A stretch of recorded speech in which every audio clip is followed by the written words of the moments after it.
ಏನು ಗಂಗಾಧರೇಶ್ವರನ ಪೂಜೆಯ ಬಳಿಕ ಡಿ.ಕೆ. ಶಿವಕುಮಾರ್ ಅವರು ರಿಯಾಕ್ಟ್ ಮಾಡಿದ್ದಾರೆ. ಸಿಎಂ ಆದ ಬಳಿಕ ಮೊದಲ ಬಾರಿಗೆ ಈ ಸನ್ನಿಧಿಗೆ ಭೇಟಿಯನ್ನ ಕೊಟ್ಟಿದ್ದೀನಿ. ದೇವರುಗಳನ್ನ ಇಲ್ಲಿ ಸ್ನಾನ ಮಾಡಿಸಿ ವಿಶೇಷವಾದಂತಹ ಪೂಜೆ ಮಾಡ್ತಾರೆ. ಇಲ್ಲಿನ ನೀರನ್ನ ನಮ್ಮ ಮನೆಗೆ ತೆಗೆದುಕೊಂಡು ಹೋಗಿದ್ದೆ. ಹೀಗಂತ ಗಂಗಾಧರೇಶ್ವರನ ಪೂಜೆಯ ಬಳಿಕ ಡಿ.ಕೆ. ಶಿವಕುಮಾರ್ ಅವರು ಪ್ರತಿಕ್ರಿಯೆಯನ್ನ ಕೊಟ್ಟಿದ್ದಾರೆ. ಸಿಎಂ ಆಗಿ ಪ್ರಮಾಣ ವಚನ ಸ್ವೀಕರಿಸಿದ ಮೇಲೆ ಮೊದಲ ಬಾರಿಗೆ ಈ ಸನ್ನಿಧಿಗೆ ಬಂದಿರೋದು.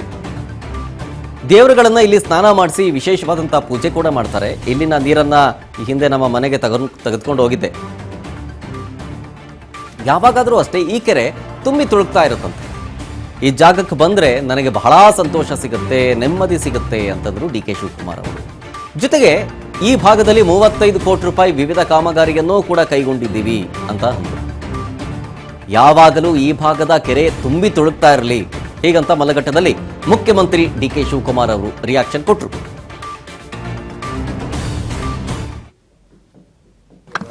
ಎಲ್ಲ ದೇವರುಗಳು ಎಲ್ಲ ಬಂದು ಇಲ್ಲಿ ಸ್ನಾನ ಮಾಡಿಸಿ ಪೂಜೆ ಮಾಡಿ ಈ ನೀರನ್ನು ನನ್ನ ಮನೆಗೆ ಕೂಡ ನಾನು ಗೃಹ ಪ್ರವೇಶ ಮಾಡಿದಾಗ 5 ಕಡೆ ನೀರು ತೆಗೆದುಕೊಂಡು ಹೋಗಿದ್ದೆ. ಅದರಲ್ಲಿ ಈ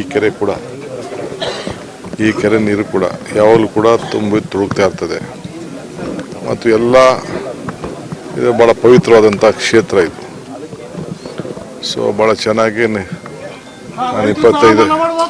25 ವರ್ಷದಿಂದ ನಾನು ಗಮನಿಸ್ತಾ ಇದ್ದೀನಿ ಈ ಜಾಗನ. ಸೊ ನನಗೆ ಭಾಳ ಈ ಜಾಗಕ್ಕೆ ಬಂದರೆ ಭಾಳ ನೆಮ್ಮದಿ ಸಂತೋಷ ಎಲ್ಲ ಕೂಡ ಸಿಗ್ತಾ ಇದೆ. ಇವತ್ತು ಹಿಂದೆ ಆದರೆ ನಾನು ಸುಮಾರು ಹಿಂದೆ ಎಲ್ಲ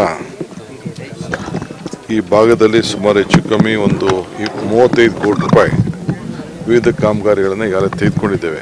ಅಕ್ಕಪಕ್ಕ ಎಲ್ಲ ರೈತರಿಗೆ ಅನುಕೂಲ ಆಗಲಿ ಅಂತೇಳಿ ಕ್ಯಾನಲ್ ಸಿಸ್ಟಮ್ಮು, ಇಲ್ಲೊಂದು ಸೋಪಾನ ಒಂದು 2.5 ಕೋಟಿ ರೂಪಾಯಿ, ಓಡಾಡೋದಕ್ಕೆ ಜಾಗ ಟ್ಯಾಂಕ್ ಬಂಡಿಗೆ ಒಂದು 2 ಕೋಟಿ ರೂಪಾಯಿ, ಹೀಗೆ ವಿವಿಧ ರೀತಿಯಲ್ಲಿ ಇಲ್ಲಿ ಸುಮಾರು ಖರ್ಚು ಮಾಡಿದ್ದೇವೆ.